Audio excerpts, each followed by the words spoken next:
অনেক সময় দেখা গেছে যে আমাদের স্যামসাং মোবাইল বা অন্যান্য ডিভাইসগুলো র্যাম পুল হয়ে যায় বা কাজ করে না। যখন আপনি একটা অপশন এভাবে ক্লিক করবেন তখন যা অনেক লেট লাগে আসতে। তো এটা তো আমি প্লাস দেয়া ফোন। তো এটা কীভাবে ঠিক করতে হবে যখন আপনার ফোনটা একেবারেই স্লো হয়ে যায়, মানে একটা ক্লিক করলে অন্তত 1-2 সেকেন্ড সময় লাগে। তো আপনাকে প্রথমে যেতে হবে সেটিংয়ে। ঠিক আছে? সেটিংয়ে গেলে আপনাকে অ্যাপসে যেতে হবে। ঠিক আছে?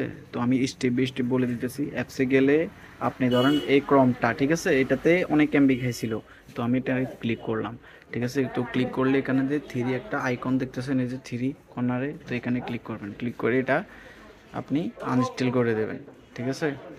তো এটা আপনি রুট করলে বা আপনি যদি মোবাইলটা প্লাস মারেন তাহলে এটা কিচ্ছু হবে না। আপনি এই সিস্টেমটা করতে হবে। ঠিক আছে? তো আমার এটা এখন অনেক এমবি খাইছিল, এখন মাত্র 24 এমবিতে আসছে। তো আপনি চাইলে সমস্ত অ্যাপস এভাবে করতে পারেন। তো আমার এই গ্যালাক্সি স্টোর আমি এটাও একটা এখন আনইনস্টল করে দেব। ঠিক আছে? এটা সব অ্যাপসে থাকে। ঠিক আছে? ঠিক আছে?